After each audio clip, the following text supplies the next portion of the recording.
Aquí tenemos una pregunta para la profesora Maribel Reyes. Dice, la pobreza y falta de oportunidades como incentivo para delinquir, castigar tan duramente a las pandillas, no es solo castigar a pandilleros, sino a personas que no tuvieron un entorno que le permita elegir un camino diferente. Condenar toda una vida que nunca pudo siquiera empezar solo bajo la justificación de seguridad estatal. ¿No creen ustedes que la privación de libertades a esos reos ha sido un maltrato sin precedentes para civiles que no tenían opción en algunos casos?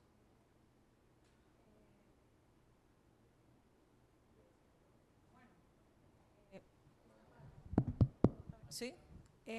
Bueno, lo primero es que todo eso son suposiciones y sobre la base de los supuestos no podemos dar tal vez una respuesta certera y sobre todo seguro de una aplicación, que en este caso es una aplicación de derecho que estamos haciendo.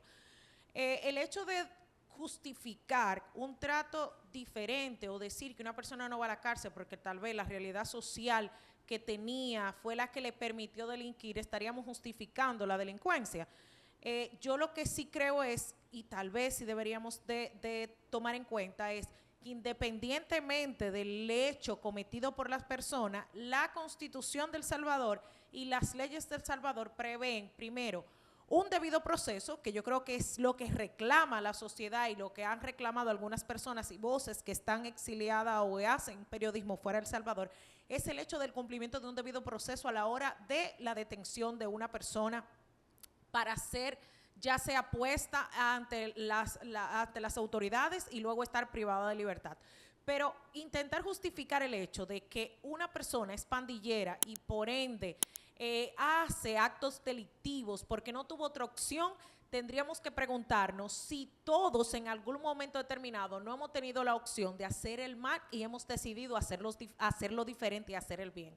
Entonces, sí entiendo que se le debe de cumplir con un debido proceso, sí entiendo que se deben de respetar unas ciertas garantías constitucionales, pero no sobre la base de que porque esa persona no tuvo la oportunidad, sino porque debe ser el procedimiento para todos los ciudadanos, según lo establecido no solamente en la Constitución, sino en los convenios internacionales firmados y ratificados por El Salvador, de los cuales podríamos aplicar perfectamente en la República Dominicana, pero no porque una persona no haya tenido una oportunidad para hacerlo diferente.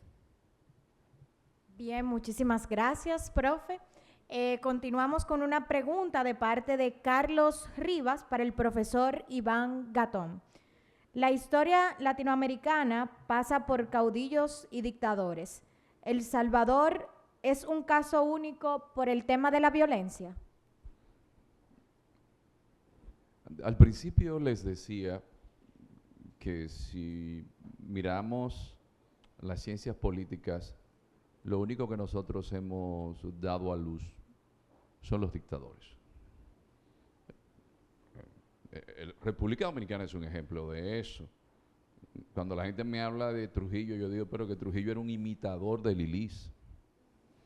Pero antes de Lilis estuvo Pedro Santana. Es decir, nosotros en la región, ¿qué hemos hecho? Creer que una persona, y en este caso no importa, quítale el nombre, porque ahí es que está el inconveniente nuestro. Nuestra falta de perspectivas más amplias de las sociedades, que van más allá de nosotros, cometemos el grave error de un egocentrismo y pensar en función de nosotros y no darnos cuenta que sin importar la persona es que el país debe funcionar. ¿Cómo va a ser que, yo no pude ir a trabajar hoy? Pues la oficina se detuvo. Se desapareció Trujillo. Pero el país se quedó huérfano, porque ese era el padre de la patria nueva. Entonces, señores, lo que sucede, quítenle el nombre, en El Salvador, es el mejor ejemplo de que nosotros por eso estamos donde nos encontramos. Algo que debe darnos vergüenza en la región, y aprovecho para decirlo. Ustedes sabían que ni siquiera México tiene más presencia que Suecia a nivel internacional, ni Argentina. ¿Por qué? Porque siempre nos hemos dedicado a Argentina, Perón. Ahora tienen a alguien ahí que a ver qué sucede. Pero siempre estamos buscando. El problema no es la persona, es cómo nosotros hacemos ciudadanía que permitan instituciones que vayan más allá. Miren, por experiencia, yo estoy en el Estado desde los 19 años y no hay algo peor que cuando a una gente le dan un carguito, se le va a la cabeza. Se le va a la cabeza. Entonces, imagínense ustedes qué sucede con un país cuando usted lo que tiene es un grupo de partidos políticos que funcionan como una organización para su beneficio particular, de repartirse el Estado. Imagínense ustedes eso. Yo a mi edad, que veo que devuelven 3.000 millones de pesos y siguen andando por ahí, que veo que devuelven 2.000 millones de pesos y siguen andando por ahí, que hace 30 años yo conocí gente que fueron acusados de corrupción y tuvieron problemas con la justicia, pero hoy son empresarios. Entonces, ese es el problema, que nosotros estamos perdiendo de vista que los síntomas de América Latina son los mismos para todos, a pesar de esas supuestas diferencias culturales, porque la verdad es, y ustedes saben cuál es, que no existe una región más homogénea en el planeta que desde México hasta la Patagonia. Bien, muchísimas gracias, profesor Gatón. Otra pregunta del público para el profesor Harold, de parte de Alejandro Jesús Morel Salas. ¿Es el modelo Bukele una solución sostenible a largo plazo o estamos presenciando una contención temporal de la violencia que podría resurgir con mayor fuerza? No es sostenible a la... Son Felipe en ese sentido. Y evidentemente es una contención de la violencia a través de una violencia que se deslegitima todos los días y que no garantiza mínimamente que se pueda manifestar y se pueda conservar en ningún término la validez del modelo Bukele. Por lo que evidentemente el mismo Bukele es una persona que está en riesgo producto de los resultados de su mismo modelo. Bien, muchísimas gracias, profesor. Por el momento, una última pregunta de parte del público para el profesor Felipe, de parte de Félix Nova. A la hora de evaluar a Bukele, la evaluación de sus resultados es por su rol como influencer en redes o por su rol como político.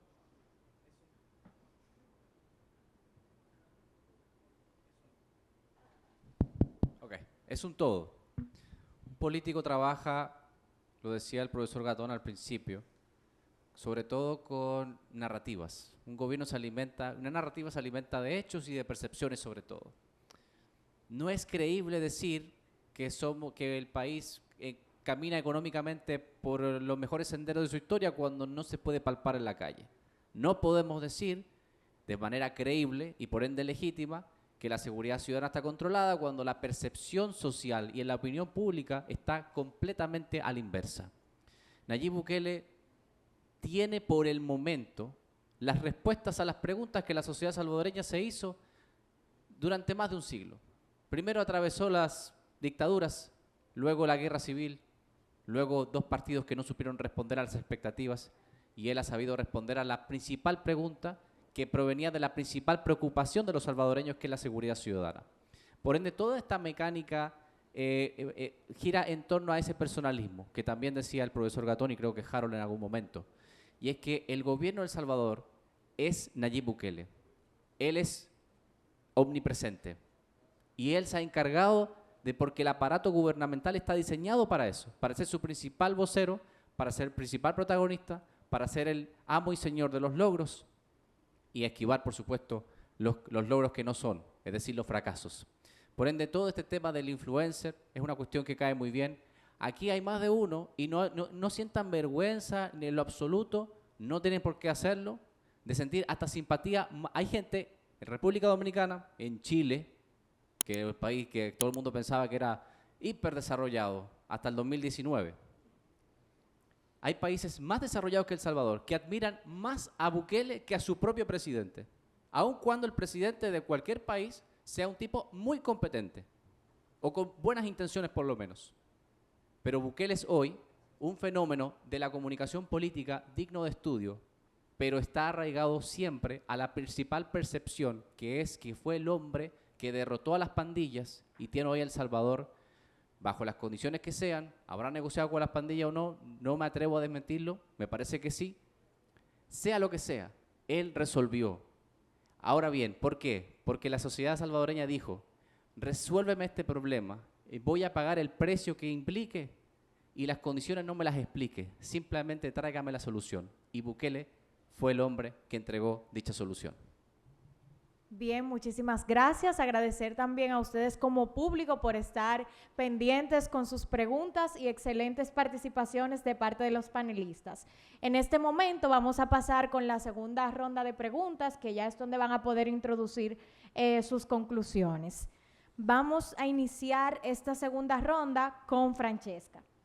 Fran, estudios como el Informe Mundial sobre la Juventud de Naciones Unidas indican que los jóvenes en contextos de alta criminalidad son los más afectados por políticas de seguridad punitiva, sufren mayor estigmatización, detenciones preventivas y barreras para integrarse a programas educativos o laborales.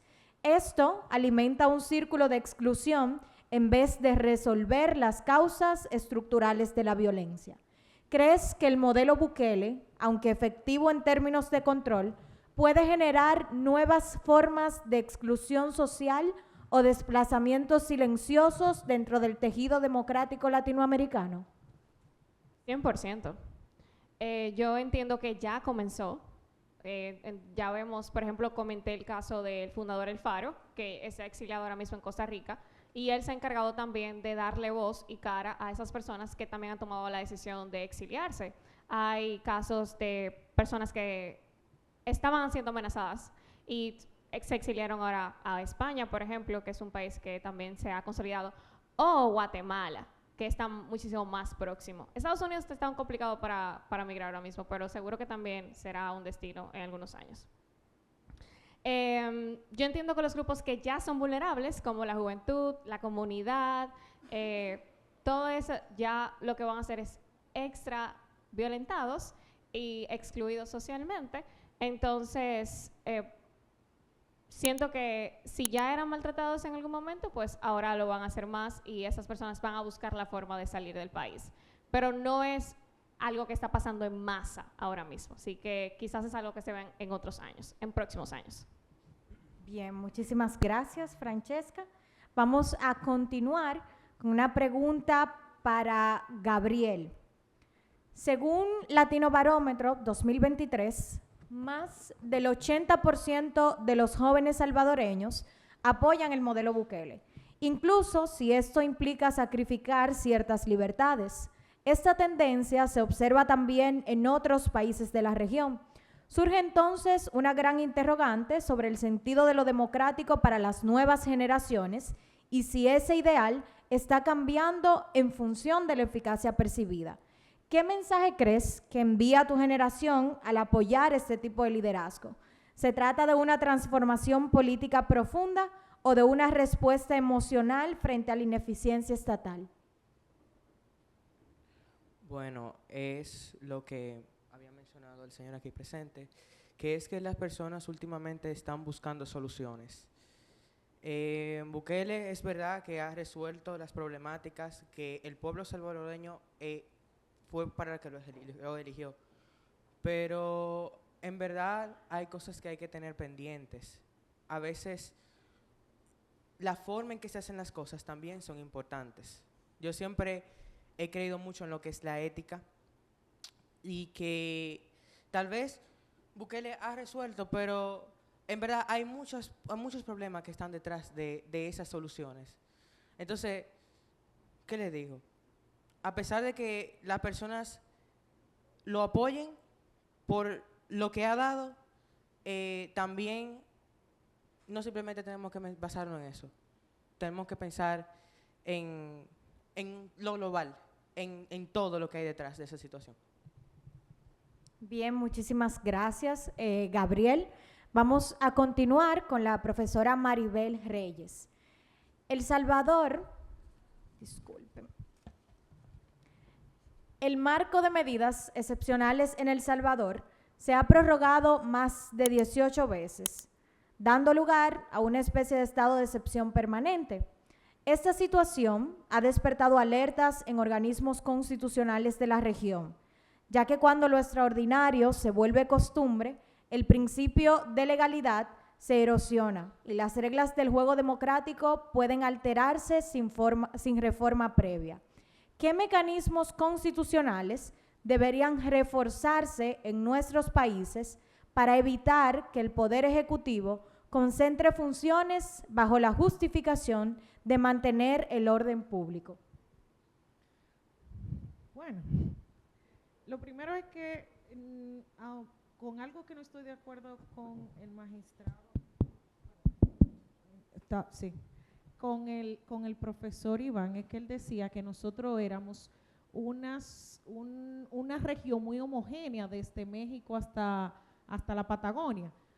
Sin embargo, yo soy de las que creo que esa homogeneidad que podemos tener los latinoamericanos respecto a ciertos conceptos no es lo mismo a la hora de hablar de seguridad, hablar de protección de derechos fundamentales y hablar de democracia.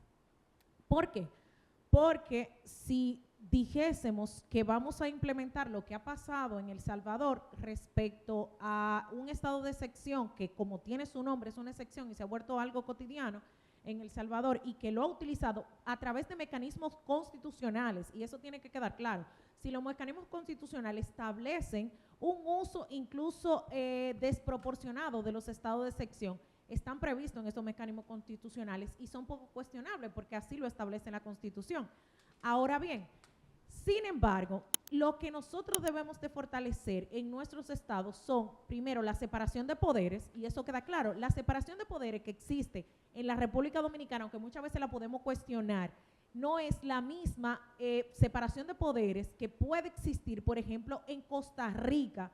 ¿Por qué? Porque el crecimiento que tiene el tema de la democracia efectiva en Costa Rica tal vez no es el crecimiento y la vejez que tiene en la democracia en la República Dominicana. Lo mismo que por esa razón tal vez en El Salvador se están viendo unos estados de excepción y están permitidos y su sistema jurídico y su sistema social, porque sobre todo antes de nosotros hablar de qué podemos hacer, nosotros tenemos que ver la realidad política, cultural, religiosa y económica de un país a donde se van a implementar esta serie de medidas. Entonces, simplemente nosotros sí debemos de fortalecer la democracia, pero no en todos los países podemos fortalecer la democracia de la misma manera. Queremos instituciones fuertes para tener una separación de poderes, pero no todas las instituciones en los estados es la misma necesidad que tienen. La necesidad que tal vez tiene el fortalecimiento que nosotros hemos logrado hasta ahora con el fortalecimiento del Poder Judicial en la República Dominicana, tal vez no es lo que estamos viendo en México, donde estamos viendo un debilitamiento de ese sistema del Poder Judicial.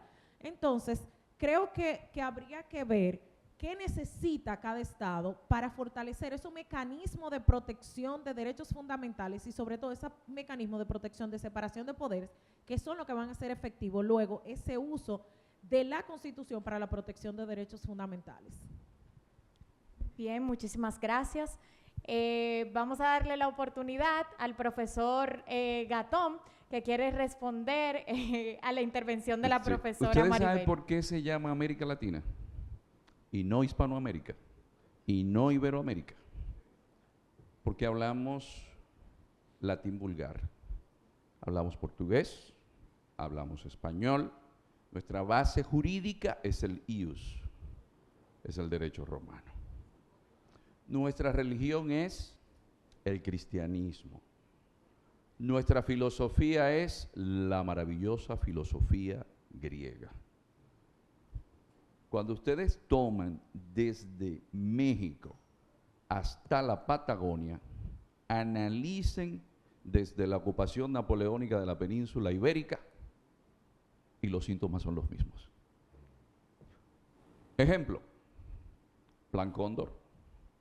Ejemplo, y lo da Juan Bosch en su libro que lo mencionaba el profesor, póker de espanto en el Caribe.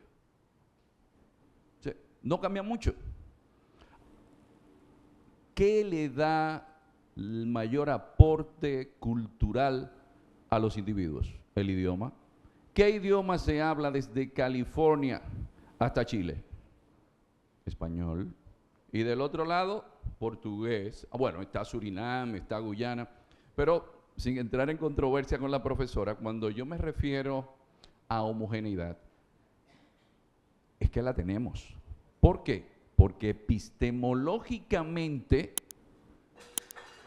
todos nos alimentamos del mismo seno. Es por eso. Por eso los síntomas son tan similares. Ahora, no es lo mismo un cibaeño que un capitaleño.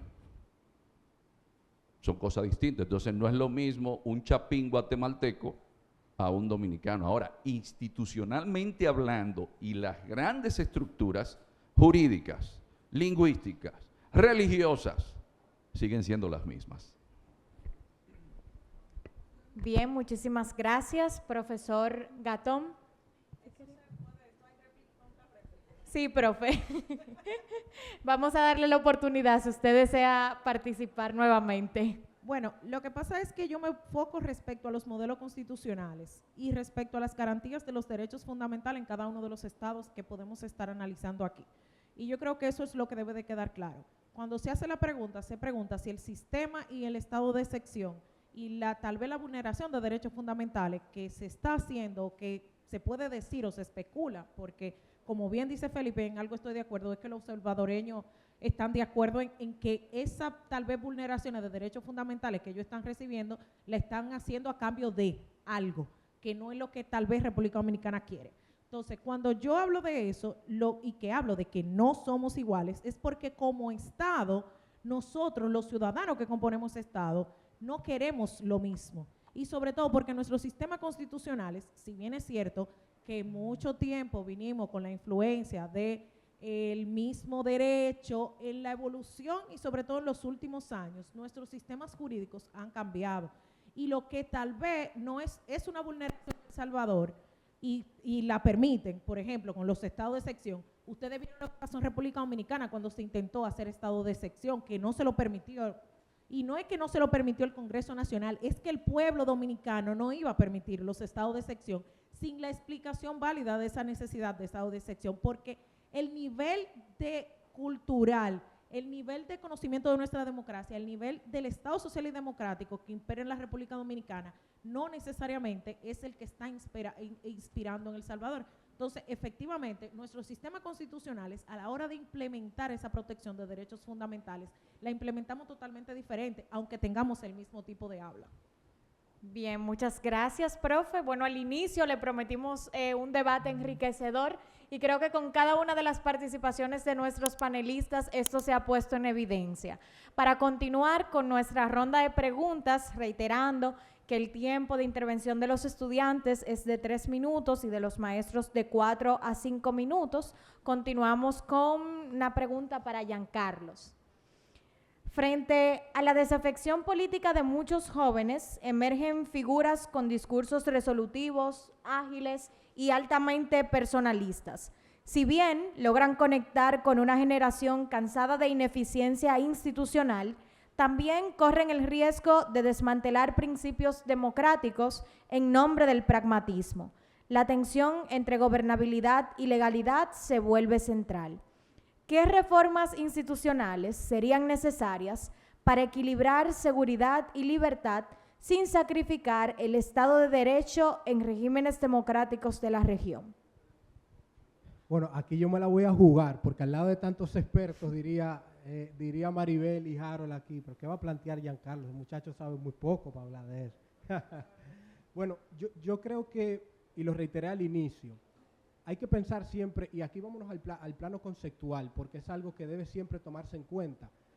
Cuando nosotros analizábamos en su momento, en el siglo XVII, vamos a remontarnos ahí, se hablaba de ese gran Leviatán, donde ese Estado era el Dios en la tierra, se entendía que era la única garantía para nosotros poder vivir en sociedad. Sin embargo, Rousseau vino a modificar eso y te dijo, no, hay un contrato social en el cual vamos a garantizar todo ese proceso de garantía y de seguridad, pero tú tienes garantía y derechos.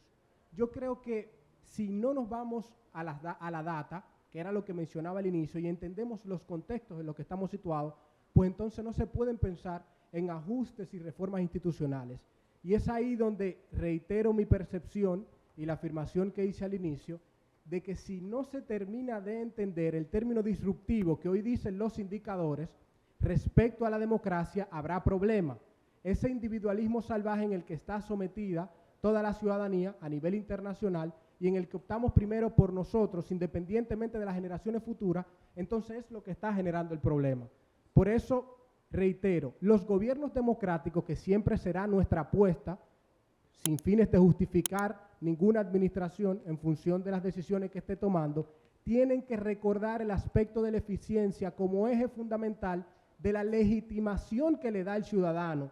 De lo contrario, las reformas institucionales quedarán en planos obsoletos y es ahí donde no mencionar dictaduras, porque no me atrevo a decir que todavía El Salvador es una dictadura, sino que las autocracias empezarán a posicionarse. Entonces, si no se entiende ese precepto y no recordamos que hay un primer y único fin de toda la administración, que es hacer feliz a la gente, y que luego entonces vienen las demás garantías, como lo mencionaba el profesor Vallejo, entre ellos bienestar económico, luego libertades, pero primero lo que te garantiza que vaya a haber un desarrollo de Estado, entonces estaremos perdidos. Y por eso mi posición, y creo que la reflexión que debemos llevarnos nosotros como jóvenes, porque hay que exigirlo a nuestros gobernantes y los futuros. Los que creemos en actividades democráticas como esta que están haciendo aquí, por cierto, aprovecho para una autopayola, este contenido quedará grabado, está en Pizca Política, así que podrán verlo junto al equipo de ILSA, y esperamos hacer una fila con cada uno de estos docentes expertos para llevarlo al set y continuar debatiendo esto. Pero ahí sí dejarlo con la siguiente reflexión. Nosotros como jóvenes tenemos un ejercicio, digamos que fundamental y necesario al momento de pensar en qué será de las futuras generaciones. Y para mí lo principal es entender que el tema democracia nunca puede salir del discurso, independientemente del contexto en el que estemos, porque la democracia nunca puede morir. Cuando muere y se justifica para lograr objetivos que son primordiales en el momento, entonces caemos en la mezquindad de que cuando queramos velar de ella y llamar a esa democracia, pues no abre el espacio para que ella pueda efectuarse. Muchas gracias. Muchísimas gracias, Giancarlos. Vamos a continuar en esta segunda ronda con la pregunta para el profesor Felipe Vallejos. En la era de la hiperconectividad, la imagen se ha vuelto poder. Gobiernos de países como Ecuador, República Dominicana han comenzado a replicar el estilo visual salvadoreño, estética militarizada, simbolismo de fuerza, discursos simplificados.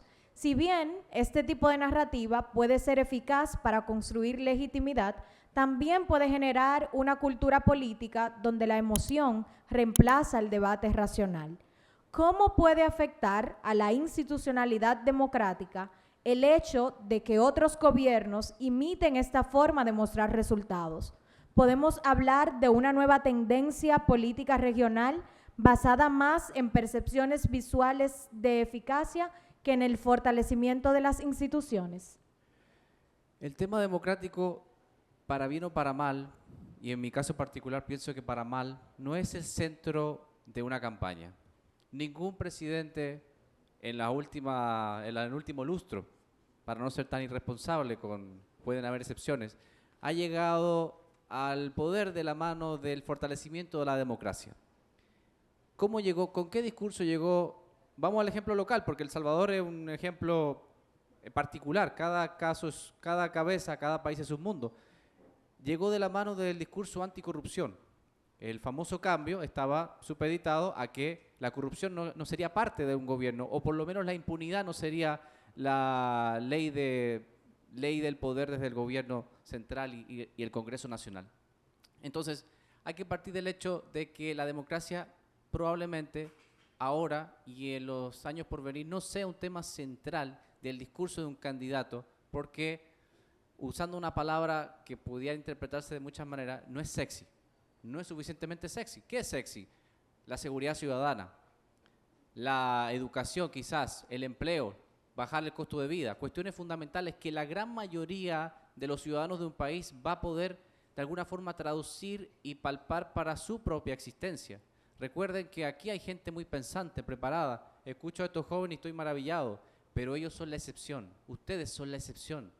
La gran mayoría de los miembros de una sociedad tiene las oportunidades que ustedes han tenido oportunidades que la gran mayoría solo pudiera soñar a lo largo de toda su existencia, académica y profesional. Ustedes son una excepción. La gran mayoría no tiene esa oportunidad y por ende no tiene este nivel de discusiones. ¿Cuál es la prioridad de la gran mayoría de la población de los países de América Latina, por ejemplo? Llegar a fin de mes, ganar más dinero, vivir tranquilo. Estas son cuestiones fundamentales, básicas en la calidad de vida de una persona. Por ende tenemos que el candidato le habla a ese espectro amplísimo de gente, desde gente muy pensante hasta gente que verdaderamente está luchando por tener una calidad de vida con cuestiones fundamentales básicas que ustedes dan por sentado. La gran mayoría no las tiene. Lo mismo ocurre en El Salvador. Por ende, la democracia, al no ser un tema atractivo, es un tema que no es parte fundamental de la campaña. No se llamen a engaño cuando pensemos que una campaña va a trabajar la parte racional. La política será hoy, mañana y siempre apelando a las emociones, es decir, al aspecto no racional de nuestros cerebros. Un candidato debe emocionar para poder movilizar. Un candidato debe emocionar para poder despertar una simpatía que luego se traduzca en votos que lo lleven al poder. Bien, muchísimas gracias, profesor Vallejos. Muy interesante su participación. Vamos a continuar con la pregunta para el profesor Harold Modesto. Las democracias deben proteger tanto a sus ciudadanos como a sus instituciones. Aunque El Salvador ha logrado una drástica reducción de la criminalidad, con tan solo 114 homicidios registrados en 2024, diversas organizaciones advierten sobre el riesgo de normalizar prácticas como las detenciones sin debido proceso y los centros penitenciarios de carácter masivo. Las políticas de seguridad intensiva pueden ofrecer resultados inmediatos, pero también dejar secuelas estructurales a largo plazo. ¿Cuáles son los límites éticos y operativos que no deben cruzarse al implementar políticas de seguridad extremas en contextos democráticos? Bueno, muy bien. Yo quiero aprovechar el lugar común que generó el profesor Gatón con el detalle del idioma, porque recordé de pronto que Mujica, en una entrevista que creo que está en el periódico El País todavía, que se titula El radicalismo de baja intensidad de Mujica, dice que en América Latina hay dos instituciones. El castellano, porque si usted habla portugués despacio se entiende, y la iglesia. Y les digo esto porque de pronto es verdad, nosotros tenemos muchísimos aspectos en común y quizás el registro de todo eso que tenemos en común tiene mucho que ver con voces. Si uno revisa los aspectos distintivos de los derechos fundamentales de las personas y por supuesto también de los derechos humanos, hay un ejercicio interesante de la teoría, de la doctrina, en insistir en la historicidad como un factor indispensable para entender los derechos humanos. Esa historicidad que nos hace ver y detenernos cómodamente, quizás no tan cómodamente, en el costo del reconocimiento de esos derechos.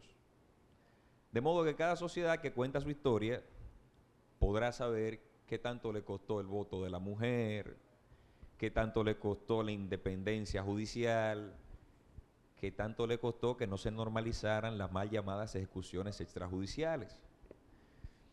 Siendo así, yo creo que el límite ético que se necesita fijar y en el que hay que insistir para que no paguemos las culpas de la inobservancia de eso,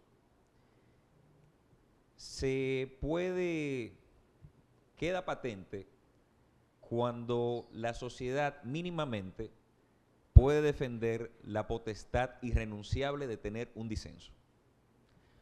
Porque en todo esto la democracia no es el consenso solamente, sino la posibilidad de manifestar los disensos de manera institucional, ordenada, independientemente de su cosmovisión de las cosas, y respetar, por supuesto, el consenso de los otros. Pero en una sociedad en la que se aniquila esa posibilidad, evidentemente, quienes toman las decisiones no están tomando decisiones éticas.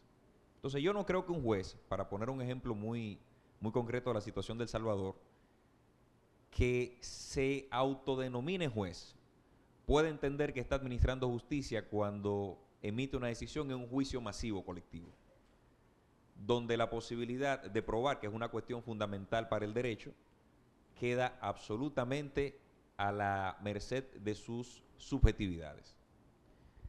Así las cosas.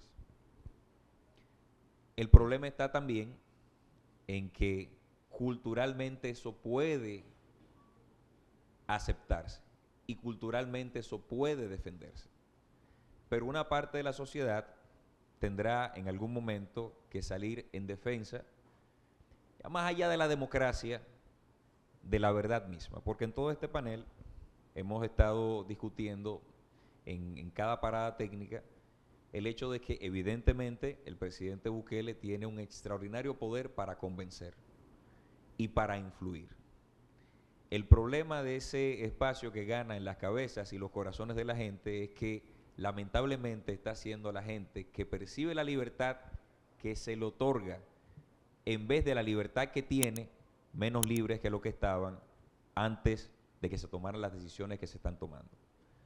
Ojalá esto en algún momento comience a desescalar, pero como decía Felipe, en la oferta política de Bukele no está instalada la posibilidad de que el salvadoreño piense mínimamente en que puede volver a los momentos anteriores de inseguridad.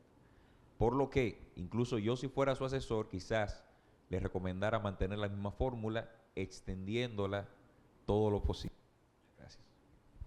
Bien, muchísimas gracias, profesor Harold. Para finalizar esta segunda ronda de preguntas, le damos el espacio al profesor Iván Gatón. Profesor Gatón, a lo largo de la historia de América Latina, la búsqueda de orden frente al caos ha justificado modelos de poder concentrado, desde los caudillismos del siglo XIX hasta los gobiernos de seguridad del siglo XXI. El patrón se repite: respaldo popular, suspensión de libertades y consecuencias institucionales profundas. El caso de Bukele plantea una nueva versión de este fenómeno, pero con herramientas tecnológicas que lo hacen más difícil de contrarrestar. ¿Qué riesgos históricos se repiten cuando las democracias latinoamericanas abrazan el autoritarismo como solución a sus crisis? ¿Estamos ante una nueva forma de caudillismo con respaldo digital? Bueno, eso parece que están parafraseando a Juan Bosch en una tesis política que tuvo de dictadura sin respaldo popular, que fue una tesis que él esgrimió después de haber salido del Partido Revolucionario Dominicano. Miren, yo no sé si ustedes se han sentado a reflexionar, a pensar del poder que tiene esto, de cómo esto ha cambiado nuestras vidas. Yo soy de un campo que el teléfono estaba en un batey y en mi casa, que estaba en la oficina, mi papá tenía que estar pendiente porque el teléfono del batey eran 3 timbres largos y un corto. Y así era en cada uno de los bateyes. Eran unos teléfonos que usted ponía algo aquí y hablaba allá. Miren, todavía yo me sorprendo cuando se hacen videollamadas. Ustedes no se imaginan el giro dramático en cuanto a la manipulación que hay a través de los algoritmos. A un punto tal que esos algoritmos nos conocen más a nosotros mismos que lo que nosotros nos conocemos. Hay un clásico de la geopolítica que se llama Tucídides. Y Tucídides hablaba, como refería el profesor Vallejo, uno de los elementos fundamentales en la política es usted ir a los instintos. Ahora, ¿cuáles son esos elementos principales que usted va a ver reflejado sin importar la época histórica? Que los seres humanos tienen 3 elementos. 1, phobos, miedo. Otro, kerdos, honor. Y el otro, de la doxa, que viene a ser el marco de la teoría. Es decir, no ha cambiado mucho. Si yo a través de las redes, y eso fue la CIA que lo empezó, buscando trawlers, pero los chinos lo iban a dejar pasar por alto. No, lo iban a dejar pasar por alto en Rusia. ¿Por qué se dio el problema con Donald Trump y luego con los demócratas? Que los rusos influenciaron a través de las redes. Ustedes no se imaginan lo peligroso del escenario que a ustedes les tocó. Porque tener criterios para distinguir una verdad de una mentira, eso es difícil en la actualidad por la manipulación. Orwell hablaba de 1984, pero se quedó como un lactante, se quedó como un bebé recién nacido ante lo que está sucediendo hoy. Creo que desgraciadamente para ustedes, y me voy a Albert Camus, que es uno de los intelectuales que más me ha influenciado, cuando él decía que cada generación, ante el absurdo de la existencia, tiene un compromiso. A ustedes les tocó uno muy duro, porque el de ustedes es poder enfrentar a un gran hermano que, como decía Frank, yo lo que tengo que hacer es entrar a tu celular y ya. ¿Qué pasa en un país de 1.400 millones de personas? Hace 3 semanas yo estaba en China y inventa en China. ¿Qué pasa? Usted se cruzó el semáforo en rojo. Te quito el WeChat. Yo voy a darle una limosna a alguien que bajé de una montaña y cuando le voy a dar me dice la traductora, espérese, ¿cuánto usted le quiere dar? Porque es con código QR. Hasta el limosnero lo tienen registrado. Entonces, fíjense ustedes lo que significa la tecnología. Nosotros les estamos dejando a ustedes, porque ¿quién le va a poner control a esa tecnología? Y creo que sí. Creo que el desafío es el que se puede decir nunca un grupo humano tuvo idea. A un nivel tal que está demostrado que una de las generaciones en términos de humanidad con menos ejercicios neuronales es la actual. Porque el diseño de esto es para que usted no se abstraiga demasiado en el pensamiento. Bien, muchísimas gracias, profesor Iván Gatón. Con esta intervención cerramos esta segunda ronda de preguntas para nuestros excelentes panelistas. Ahora vamos a tener 2 intervenciones por parte del público, de 2 personas que han enviado su interés de realizar 2 preguntas a nuestros panelistas. A los panelistas solicitarles, por favor, que los 2 que vayan a responder por cuestiones de tiempo, realizarlo en 2 minutos. Vamos a llamar a Leticia, que se ponga de pie para que realice su pregunta, por favor. Hola. Decía que gracias y felicidades por el panel. Bueno, la pregunta va dirigida al doctor Felipe, enfocada también en un comentario que hacía Francesca. Muy de acuerdo con usted en que República Dominicana no tiene un clima de seguridad al nivel de pandillas que asaltan un negocio, pero haciendo un poco de reflexión y después de escucharlo, valdría la pena aplicar un modelo como Bukele en el tema del tránsito, porque ahí sí tenemos un tema de violencia que afecta a la salud, la economía y al final lo estamos normalizando. Entonces, la joven hacía el llamado al derecho fundamental de los seres humanos y vemos que existen unos pandilleros que son padres de familia y al final queda como muchos interrogantes. ¿Valdría la pena hacer una aplicación de un proceso similar en este tema en la República Dominicana? Si fuera por mí, sí. Sobre todo con los padres de familia que usted menciona. La verdad que el tránsito es uno de los problemas más serios que tiene la República Dominicana. Mata más gente que muchas otras enfermedades. Prácticamente debe ser de las primeras causas de muerte en el país. Es un verdadero caos. Y el caos que se refleja en el tránsito también se extrapola o es un reflejo propio de la cultura y del nivel educativo del país, de este país, de la República Dominicana. Ahora bien, si fuéramos a las reglas convencionales que establece un régimen de excepción, creo que no aplicaría. No porque no pudiera ser declarado en emergencia, que ya he visto legisladores y comunicadores llamando a que se declare en emergencia.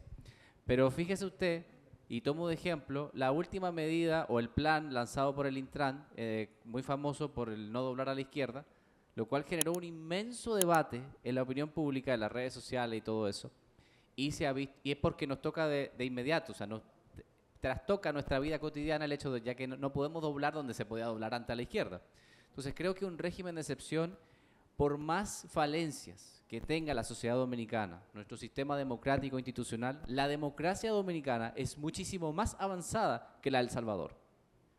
La de El Salvador está a 20 o 30 años de distancia y ahora más de la democracia dominicana. La democracia dominicana comenzó su proceso de maduración definitiva por allá por los años 60 y cruzó ese río lleno de turbulencias y de tempestades en el año 94 y la superó con creces. El modelo electoral político actual de la República Dominicana se fundó en gran medida en el año 94. Posterior a ello hemos vivido procesos complicados, pero la sociedad dominicana, por más que se diga que es apática políticamente, no lo es. Y le pongo el ejemplo del año 2010 y 2011 con el movimiento del lunes amarillo por el 4%. ¿Quién no salió aquí con algo amarillo aquel lunes de diciembre del año 2010?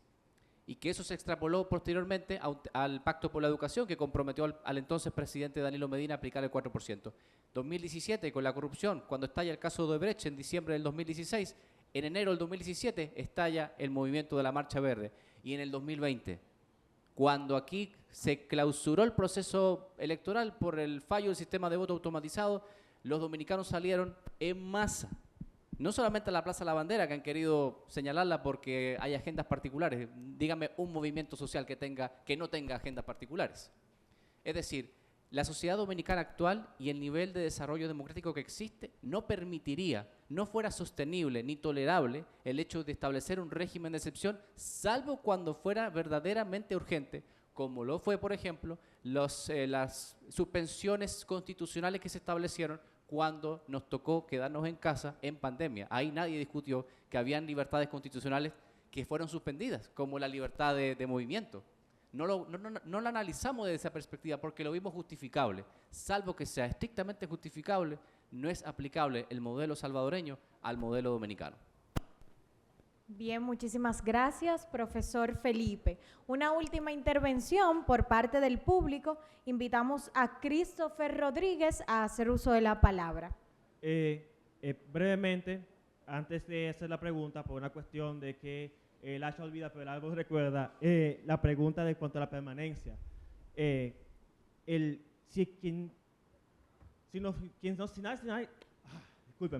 nadie se queda, ¿quién lucha? Entonces, volviéndonos a la pregunta principal, la Comisión Interamericana de Derechos Humanos en 2024 sacó un informe sobre la situación de derechos humanos en El Salvador, en la que entre las muchas notas que toma, afirma el hecho de que la libertad de expresión se deterioró significativamente, en parte debido a reformas legislativas que reprimen la libertad de expresión durante el periodo de excepción. En segundo término, el Observatorio Universitario de Derechos Humanos, particularmente en sus últimos 2 boletines, afirma un deterioro significativo de las condiciones para periodistas y medios de expresión en El Salvador, en particular abusos cometidos por parte de la Policía Nacional Civil y otros órganos de control público. En ese sentido, mi principal pregunta es al estudiantado, a ver si comparten la misma impresión que yo me llevé al encontrar esto en mi estudio. Y en particular recordando lo que el maestro Gatón mencionó respecto al poder del Estado para la propaganda, para manipular y controlar la narrativa que los pueblos llevan especialmente el pueblo bajo su tutela, especialmente un Estado empoderado para hacerlo. Mi pregunta es, siendo que utilizamos mucho la impresión y las encuestas para motivar el apoyo que algunos sienten con respecto a Bukele, especialmente, es un debate que llevo en mi casa, el tema de que los salvadoreños aman tanto a Bukele, ¿podemos realmente confiar en esa impresión a largo plazo, siendo que el Estado el día de hoy está influenciando los factores que modelan y manipulan esa impresión, quien controla los medios, controla la opinión pública, y el día de hoy El Salvador está suprimiendo a los medios? ¿Podemos realmente poner ese grado de confianza en la voluntad salvadoreña cuando los mecanismos de control de esa voluntad, los mecanismos que influencian esa voluntad están siendo activamente afectados? Muchas gracias.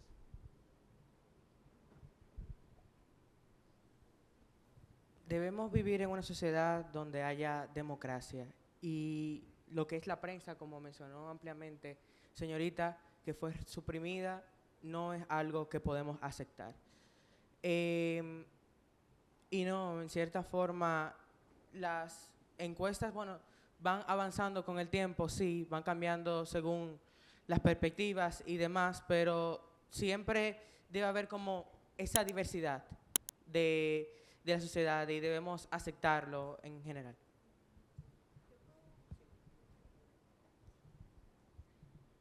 Yo trabajé varios años en migración y una de las cosas que siempre se discutían eran las encuestas sobre la veracidad de que hubieran 200,000 haitianos y demás. No, 200,000 no. No, se discutía como que si esa era la cantidad o no. Y las encuestas eran los mecanismos que más se cuestionaban, porque se decía, si tú vas hacia donde una persona y tú le preguntas, tu padre es haitiano, tú eres haitiano, las personas pueden interpretar de que es una forma de que te va a tomar migración. Entonces, yo siento que en este momento está difícil decirle a un encuestador su opinión verdadera, porque tú no sabes si de repente es un policía viendo quiénes son los contrarios de Bukele. Yo siento que por ahora las encuestas no son súper alarmantes. Yo sí siento que es real, hay un sentimiento de aprobación generalizado en El Salvador, pero también siento que esas voces disidentes han sido sacadas del país. Entonces, eso hay que reflexionarlo.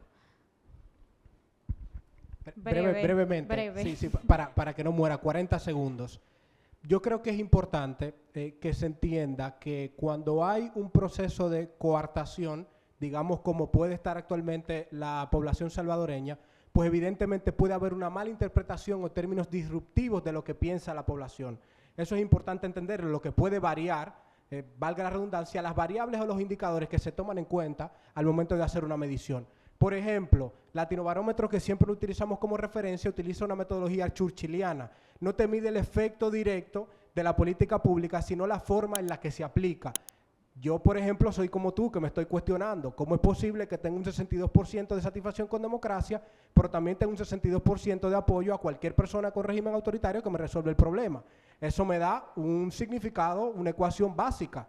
Hay una mala interpretación de bienestar personal con lo que es términos democráticos. Ahora, no hay otra forma, y creo que eso es algo de lo que se puede estar, o se ha dejado de tomar en cuenta dentro de los gobernantes, que la única forma de uno medir si una política pública puede ser eficiente es utilizando la data. Si no utilizamos la data y medimos ciertamente cuál es la percepción, pues ni siquiera se pueden hacer los imaginarios sociales mediante cálculos medianamente comparativos. Entonces, yo creo que hay que enfocar eso. O sea, no es que están eliminados, pero evidentemente puede cambiar la percepción. Bien, muchísimas gracias, Giancarlos. Y con esta participación pido un fuerte aplauso para nuestros panelistas. Bien.